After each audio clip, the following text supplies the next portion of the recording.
এর আগে আমি একটা বিরিয়ানি শেয়ার করেছিলাম, তখন আমার এক দিদি ভাই কমেন্ট করে বলেছিল যে বিরিয়ানিটা নাকি হাঁড়ির নিচে দিয়ে লেগে যাচ্ছে। তাই আজকে আমি অন্যরকমভাবে বিরিয়ানি করে দেখাচ্ছি। আর আমি যেভাবে বিরিয়ানি করছি দেখবে হাঁড়ির নিচে কিন্তু একটুও লাগবে না। ভিডিওটা স্কিপ না করে প্রথম থেকে শেষ পর্যন্ত দেখতে থাকো, তাহলে বুঝতে পারবে। আর খুব সহজেই কিন্তু তোমরা বাড়িতে বিরিয়ানি করবে। আমি অল্প উপকরণ দিয়ে বাড়িতে তোমাদের বিরিয়ানি করে দেখাচ্ছি। এই বিরিয়ানিটা করার জন্য প্রথমে আমি চিকেনটা রেডি করে নিচ্ছি। এখানে দেখো বন্ধুরা, আমি 600 গ্রাম চিকেন নিয়েছি। আর চিকেনগুলি একটুখানি বড় সাইজ করে কেটে নিয়েছি। এইভাবে বড় সাইজ করে কেটে নেবে। এবার এই চিকেনটা প্রথমে আমি ম্যারিনেট করে নিচ্ছি। এখানে আদা, রসুন আর 6টা কাঁচা লঙ্কা একসাথে আমি বেটে নিয়েছি। তোমরা ইচ্ছে করলে আলাদাও বেটে নিতে পারো। এর মধ্যে আমি দিয়ে দিলাম টক দই নিয়েছি, ফ্যাটানো টক দইটা এখানে আমি দিয়ে দিলাম। আর যাদের টক দই থাকবে না, টক দই যদি বাড়িতে না থাকে তাহলে আপনারা স্কিপ করতে পারেন। এর বদলে একটু লেবুর রসও দিয়ে দিতে পারেন। 1 চামচ হলুদ, 1 চামচ লঙ্কার গুঁড়ো নিয়েছি। এখানে আমি 5টা কাঁচা লঙ্কা দিয়েছি। আর আপনারা ঝাল যেরকম খাবেন সেই হিসাবে লঙ্কার গুঁড়োটা নিয়ে নেবেন। স্বাদ অনুযায়ী লবণ। মাঝারি সাইজের পেঁয়াজ আমি কুচি করে নিয়েছি, পেঁয়াজটা দিয়ে দিলাম। টমেটো কুচি দিয়ে দিলাম। এর মধ্যে 3 চামচ সর্ষের তেল দিয়ে দিলাম। এবার সব কিছু একসাথে ভালো করে ম্যারিনেট করে নিচ্ছি। আজকে বিরিয়ানিটা কিন্তু খেতে খুব সুস্বাদু হবে। এইভাবে বিরিয়ানি আমি করে দেখেছি, খেতে খুব সুন্দর হয়। এর জন্য ভাবলাম তোমাদের সাথে শেয়ার করি। একদিন আগে দিদিভাই কমেন্ট করে জানিয়েছিল, দিদিভাই মনে হয় আমার উপর রাগ করেছে। তাই দিদিভাইয়ের জন্য আজকে আমি এই বিরিয়ানিটা করলাম। আবার এখানে আমি হলুদ দিয়েছি কালারের জন্য। আর আপনারা ইচ্ছা করলে হলুদটা নাও দিতে পারেন, কিন্তু আমি বাড়িতে করেছি তার জন্য আমি একটু হলুদ দিলাম। একটু কালার হলে ভালো লাগবে। আর এই বিরিয়ানির মধ্যে কিন্তু আমি কোনো কেমিক্যালের রং মেশাবো না। বন্ধুরা, এখানে চিকেনটা ভালো করে ম্যারিনেট করে নিয়েছি। এবার এইভাবে চিকেনটা ঢাকা দিয়ে আমি 30 মিনিট রেখে দিচ্ছি। বিরিয়ানি বেরেস্তার জন্য এখানে দেখো 4টে পেঁয়াজ কেটে নিয়েছি। পেঁয়াজের মধ্যে আমি একটু লবণ দিয়ে দিলাম। এবার পেঁয়াজটা লবণ দিয়ে মেখে রাখছি। এইভাবে পেঁয়াজটা লবণ দিয়ে মেখে রাখলে পেঁয়াজের জলটা কিন্তু বেরিয়ে যাবে। আর পেঁয়াজটা তাড়াতাড়ি ভাজা হয়ে যাবে। আর ভাজাটাও কিন্তু খুব সুন্দর হবে। এইভাবে আমি পেঁয়াজটা 5 মিনিট রাখছি। 5 মিনিট পর তোমাদের পেঁয়াজটা আবার দেখাচ্ছি। কড়াইতে আমি সাদা তেল দিয়ে দিলাম।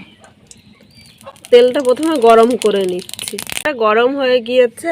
আর দিকে দেখো পেঁয়াজটা লবণ দিয়ে মেখে রাখাতে পেঁয়াজটা কিন্তু অনেকটাই নরম হয়ে গিয়েছে। আর অল্প জলও বেরিয়েছে, দেখেছো বন্ধুরা। আর এর মধ্যে প্রথমে আমি পেঁয়াজগুলো ভেজে নিচ্ছি। বন্ধুরা, পেঁয়াজটা লবণ দিয়ে মেখে রাখাতে কিন্তু একটার সাথে একটা লেগে যাচ্ছে না। আর খুব তাড়াতাড়ি পেঁয়াজটা নরম হয়ে গিয়েছে। এভাবে পেঁয়াজটা আমি লাল করে ভেজে নিচ্ছি। এই সময় উনানে আগুনটা কিন্তু বেশি জোরে বা খুব বেশি আস্তে দেব না। আমি মিডিয়াম আগুনে পেঁয়াজটা লাল করে ভেজে নিচ্ছি। এইভাবে পেঁয়াজ ভাজলে একটা পেঁয়াজের সাথে একটা পেঁয়াজ কিন্তু গায়ে গায়ে লেগে যাবে না। এখানে পেঁয়াজটা লাল করে ভেজে নিয়েছি। আর ভাজাটা কিন্তু খুব সুন্দর হয়েছে, একটা পেঁয়াজও গায়ের সাথে লেগে নেই।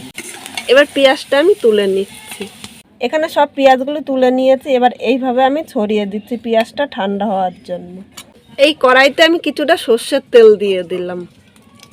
আমি চিকেনটা সর্ষের তেল দিয়ে রান্না করবো। আর তোমরা ইচ্ছে করলে সাদা তেল দিয়েও রান্না করতে পারো। এই তেলের মধ্যে 2টো তেজপাতা ও 2টো শুকনো লঙ্কা আমি সম্বাদ দিয়ে দিলাম। আর দারচিনি, এলাচ ও লবঙ্গ একসাথে সম্বাদ দিয়ে দিলাম। 2 সেকেন্ড আমি ভেজে নিচ্ছি। এলাচগুলো কিন্তু আমি ফাটিয়ে দিয়েছিলাম, নাহলে এলাচটা কিন্তু তেলের মধ্যে দিলে ফেটে যেতে পারে। 2 সেকেন্ড আমি ভেজে নিয়েছি। আর দেখো ভাজা থেকে সুন্দর একটা গন্ধ বেরিয়েছে। এবার ম্যারিনেট করা আমি চিকেনটা দিয়ে দিলাম। চিকেনটা এখন নেড়ে চেড়ে নিচ্ছি। আর এই সময় কিন্তু উনানে আগুনটা অল্প দেবো। অল্প আগুনে আমি চিকেনটা কষিয়ে নিচ্ছি ভালো করে।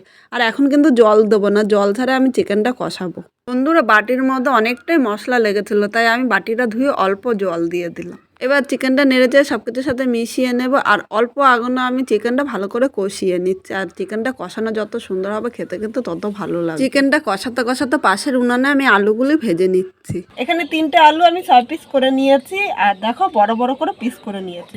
প্রথমে আমি আলুগুলো ভেজে নিচ্ছি। আলুর মধ্যে 1/2 চামচ লবণ দিলাম। অবশ্যই লবণটা স্বাদ অনুযায়ী দেবে।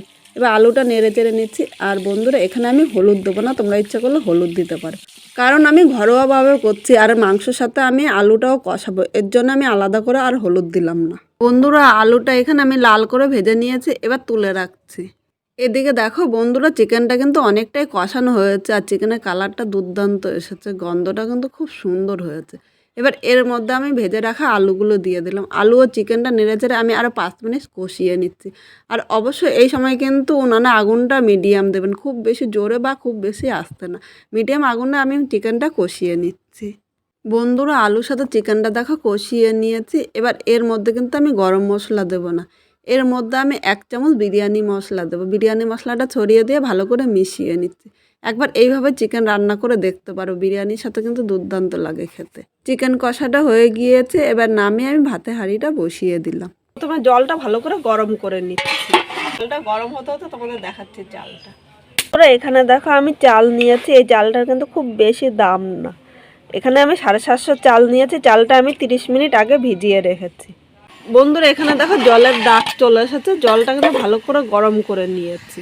এখানে এলাচ, গোলমরিচ, লবঙ্গ, স্টার অনিয়ন ও 2টা তেজপাতা নিয়েছি, এই জলের মধ্যে দিয়ে দিলাম। এটা দেওয়াতে ভাতের সেন্টটা কিন্তু খুব সুন্দর হবে। 1 চামচ লবণ দিয়ে দিলাম। এখানে লবণটা একটু বেশি দিলেও অসুবিধা নেই, কিন্তু লবণটা দেওয়াতে ভাতটা তাড়াতাড়ি হয়ে যাবে আর ভাতটা খেতেও খুব ভালো লাগবে। এর মধ্যে আমি চালটা দিয়ে দিলাম। চালটা এবার নেড়ে চেড়ে দিলাম, আর খুব বেশি নাড়বো না কিন্তু, তাহলে ভাতটা ভেঙে যেতে পারে। এবার এইভাবেই আমি 25 মিনিট জাল দিয়ে নিচ্ছি। 25 মিনিট পর তোমাদের আবার দেখাচ্ছি। ভাতটা আমি 100 ভাগের মধ্যে 60 ভাগ করে নেবো, আর 40 ভাগ দমের মধ্যে হয়ে যাবে। আর এই সময় উনানে আগুনটা কিন্তু জোরে দেবেন, জোরে তারপর ভাতটা করে নেবেন। এর মধ্যে আমি একটু সাদা তেল দিয়ে দিলাম। এই সাদা তেল দেওয়াতে ভাতটা কিন্তু ঝরঝরা হবে, একটা ভাতের সাথে আর একটা ভাত লেগে থাকবে না। এবার ভাতটা হতে থাক, আর খুব বেশি নাড়বো না, নাড়লে কিন্তু তাহলে ভাতটা ভেঙে যেতে পারে। এখানে একটা লেবু নিয়েছি, লেবুটার আমি হাফ করে নিয়েছি। এবার পুরো লেবুটার আমি রস নিয়ে নিলাম, পুরো রসটা নিয়ে নিলাম। লেবুর রসটা কী করবো সেটাও তোমাদের দেখাবো। বন্ধুরা এখানে ভাতের জলটা ফুটে উঠেছে, আর ভাতটাও প্রায় হয়ে গিয়েছে। এর মধ্যে আমি যে লেবুর রসটা করে রেখেছিলাম, লেবুর রসটা দিয়ে দিলাম। এই লেবুর রসটা দেওয়াতে ভাতটা কিন্তু আরও সাদা হবে আর দেখতেও খুব সুন্দর হবে। লেবুর একটা গন্ধ, ভাতটা কিন্তু খেতেও ভালো লাগবে। এবার আর 2 মিনিট করার পর আমি ভাতটা নামিয়ে নিচ্ছি। বন্ধুরা দেখো ভাতটা নামিয়ে নিয়েছে, আর ভাতটা কত সুন্দর হয়েছে। একটা ভাতের সাথেও কিন্তু একটা ভাত লাগেনি, আর ভাতটা দেখো একটা ভাতও কিন্তু ভেঙে যায়নি। বন্ধুরা এখানে হাঁড়ি নিয়ে নিয়েছে, এবার হাঁড়ির মধ্যে আমি ঘি দিয়ে দিলাম। হাঁড়িটা আমি ঘি দিয়ে প্রথমে ভালো করে মাখিয়ে নিচ্ছি। পিসটা ভালো করে ঘি দিয়ে মেখে নিয়েছি। বন্ধুরা প্রথমে হাঁড়ির মধ্যে আমি চিকেনটা দিয়ে দিলাম, আর এর উপর দিয়ে আমি ভাত দেবো, আর কিন্তু লেয়ার করব না। আর এইভাবে করলে একটুও কিন্তু বিরিয়ানি হাঁড়ির নিচে লেগে যাবে না। এখানে সব ভাতটা দিয়ে দিলাম, আমি এইভাবে সমান করে নিলাম। এর উপর দিয়ে আমি বেরেস্তা ভাজাগুলো দিয়ে দিলাম।